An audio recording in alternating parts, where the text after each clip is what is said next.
नमस्कार।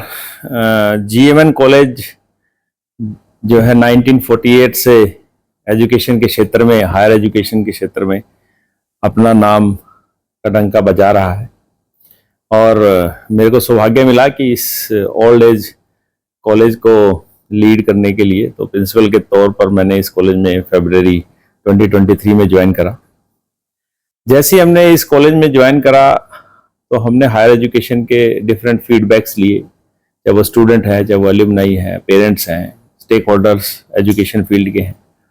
तो हमें लगा कि एजुकेशन फील्ड में नेशनल एजुकेशन पॉलिसी तो एक नए रिफॉर्म्स ला ही रही है, उसके साथ साथ क्या हम अपने कॉलेज में कुछ नया कर सकते हैं। तो इस विषय पर मंत्रणा जो हमारी एडवाइजरी बोर्ड है, गवर्निंग बॉडी है, तो सभी लोगों ने बैठकर काफ़ी विस्तार से चर्चा करी।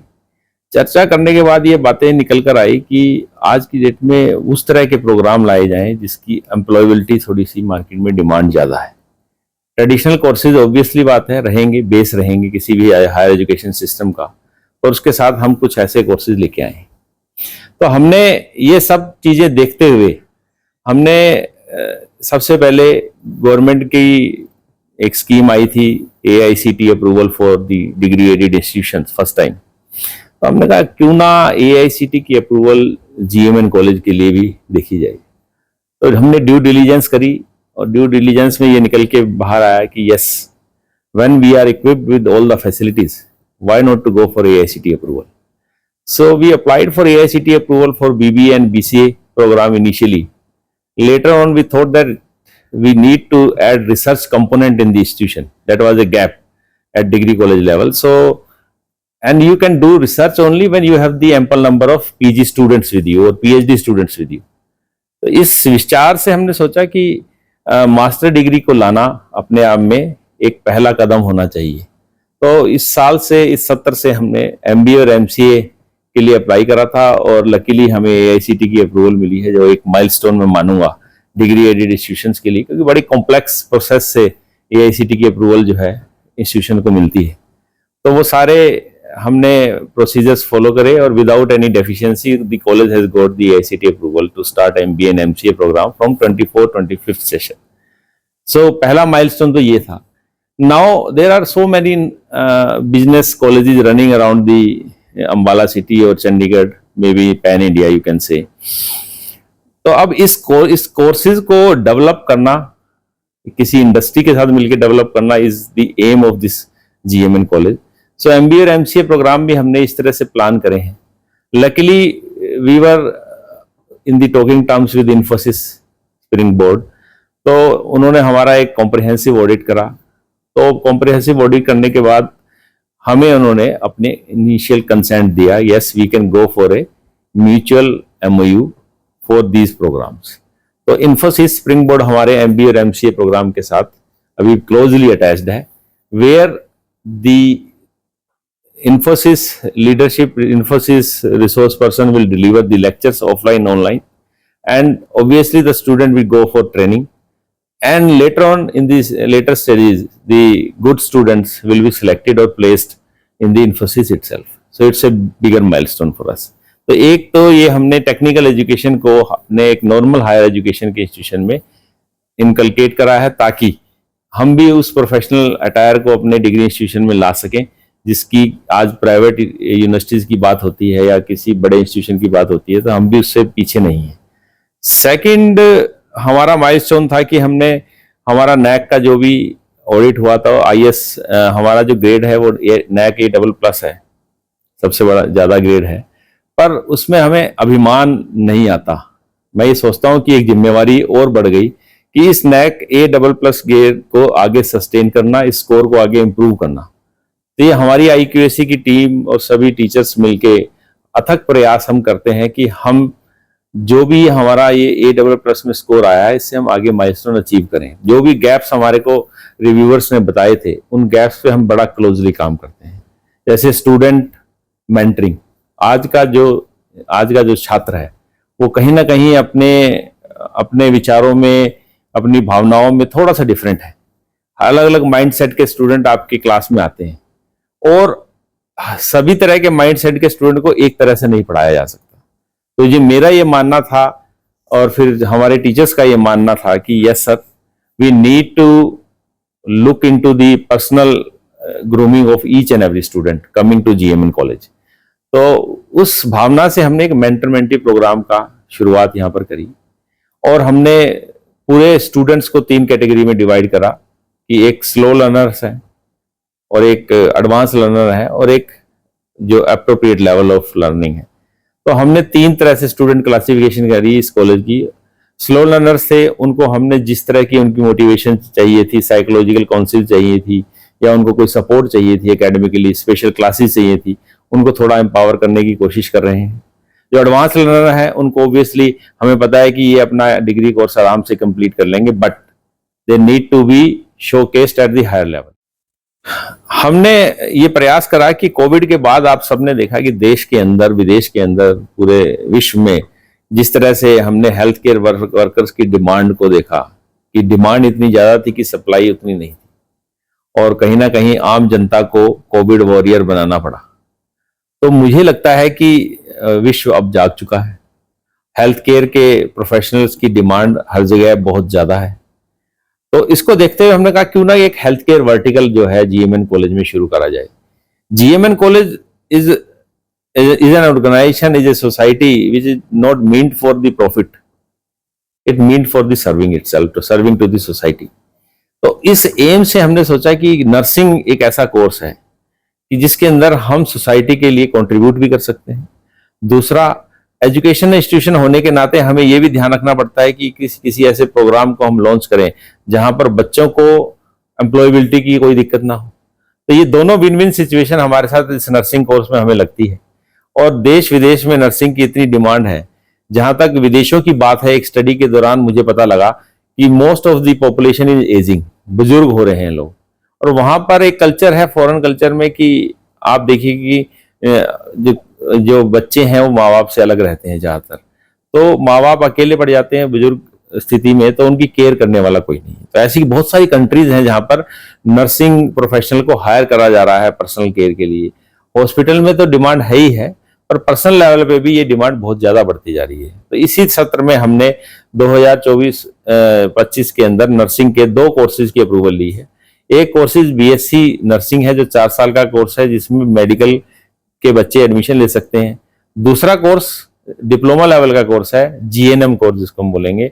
उसमें आप में +2 के किसी भी स्ट्रीम से, चाहे वो आर्ट्स से बच्चा हो, कॉमर्स से हो, साइंस से हो, वो कोई भी बच्चा उसमें 45% मार्क्स अगर उसके हैं, ही और she can take the admission. तो हमने दोनों ही वर्टिकल इसलिए खोले, कई बार बच्चा सोचता है मैंने आर्ट्स में डिग्री कर ली या परस्यू कर लिया, अब मैं क्या करूं, या +2 मैंने आर्ट्स में कर लिया, तो there is a chance to go into this field also. तो दोनों ही तरह के बच्चों को कैटर करने के लिए। और हमने ये देखा है कि अंबाला के अंदर नर्सिंग कॉलेज है ही नहीं, बीएससी नर्सिंग कॉलेज का। तो ये भी अपने आप में अंबाला वासियों के लिए मुझे लगता था कि एक, क्योंकि सोसाइटी लार्जली हमें पहले लोकल सोसाइटी को कैटर करना है, फिर हम पैन इंडिया की बात करते हैं। तो इस सब चीजों को देखते हुए हमें सरकार की तरफ से अप्रूवल मिल गई है, हरियाणा स्टेट नर्सिंग काउंसिल की तरफ से अप्रूवल मिल गई है, Pandit B D Sharma university of health sciences जो हमारी एकमात्र सेंट्रल हेल्थ यूनिवर्सिटी है, जो सारे हरियाणा के कोर्सेज को गवर्न करती है हेल्थ केयर से रिलेटेड, उन्होंने हमें मान्यता दे दी है। तो हम पूरी तरह से तैयार हैं कि बहुत अच्छे नर्सिंग प्रोफेशनल हम यहाँ पे डेवलप कर सकें। इसके अलावा हमारे पास आर्टिफिशियल इंटेलिजेंस का नाम आपने आज की डेट में हर जगह सुना होगा, चाहे वो बच्चे के मोबाइल में ऐप देख लीजिए, चाहे बड़ों के मोबाइल में कोई आप सॉफ्टवेयर देख लीजिए, एआई ने सब कुछ कैप्चर कर लिया है। आने वाले समय में मुझे लगता है कि हर प्रोडक्ट घर के अंदर एआई कंट्रोल्ड होगा। तो मुझे लगता है कि जब इतना ज्यादा रिफॉर्म एआई की तरफ से आ रहा है, इंडस्ट्रियल रेवोल्यूशन 4.0 की हम बात करें, तो एआई की एजुकेशन के बिना ये कैसे संभव कैसे होगा। अगर हमारा किसान है, हमारा बैंकर है, हमारा एजुकेशनिस्ट है, अगर सभी फील्ड में एआई आना है तो एआई की नॉलेज देना बच्चों को बहुत जरूरी है। इसी मंशा के साथ मैंने कोशिश करी कि क्या कोई कोर्स ऐसा यूनिवर्सिटी में या हमारे डायरेक्टर हायर एजुकेशन के लिस्ट में है, तो उस तरह का कोर्स मुझे वहां पर मिला नहीं कि जिसके अंदर स्पेशलाइजेशन एआई की हो। तो हमारे पास बैचलर ऑफ कंप्यूटर एप्लीकेशन बहुत पुराने समय से हम चलाते आ रहे थे, तो मैंने कहा क्यों ना एक स्पेशलाइजेशन एआई की भी डाली जाए, जिसके अंदर एआई के बारे में थोड़ा सा बच्चों को कंप्यूटर एप्लीकेशन के साथ बताया जाए, ताकि वो अपने विभिन्न क्षेत्रों में जाकर अपनी एआई की एप्लीकेशन को अप्लाई कर सकें। तो इसी मंशा के साथ ये हमने एआई का कोर्स लास्ट ईयर स्टार्ट करा था और जिसके बड़े एंथुजियास्टिक रिस्पॉन्स हमें मिल रहे हैं। और एआई आपको जैसे बताया कि सब्जेक्ट नया है, तो नए सब्जेक्ट होने के कारण हमने इंडस्ट्री के लोगों को अपने साथ एज ए रिसोर्स पर्सन रखा हुआ है, ताकि उसकी ट्रेनिंग और उसके जो स्पेशलाइज्ड लेक्चर्स हैं वो हम वहाँ इंडस्ट्री के साथ मिलकर करा सकें, बच्चों के लाइव प्रोजेक्ट इंडस्ट्री के साथ मिलकर करा सकें। तो मुझे लगता है कि ये बहुत ही एक इम्पोर्टेंट कोर्स है जो आने वाले समय में बच्चों को एम्प्लॉयबिलिटी भी देगा और समय की मांग भी। इसके अलावा देखिए, मैंने आपको बताया कि हायर एजुकेशन के अंदर अगर आप देखें तो कोविड के बाद बच्चों का रुझान हायर एजुकेशन में, ऑनलाइन एजुकेशन में बहुत ज़्यादा बढ़ चुका था। ऑफलाइन में बच्चों का इंटरेस्ट बड़ा कम था। तो बच्चों को हमने, छात्रों को मेंटर मेंटी के माध्यम से उनका जो है इम्प्रूवमेंट करने की कोशिश करी। दूसरा, हमने एक पर्सनैलिटी डेवलपमेंट पर फोकस करना शुरू करा, क्योंकि अंबाला का बच्चा ज़्यादातर उनका माइंडसेट रह जाता है कि हम अंबाला में जॉब कर लें।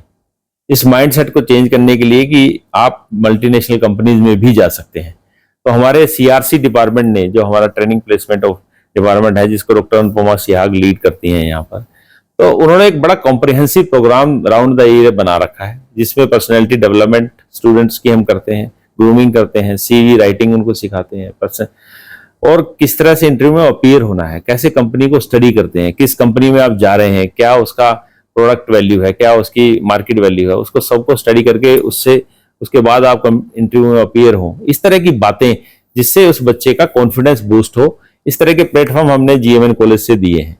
दूसरा एक इम्पोर्टेंट कंपोनेंट जो हमारा हायर एजुकेशन में, डिग्री इंस्टीट्यूशन में रह रहा था कि फॉरेन कोलैबोरेशंस।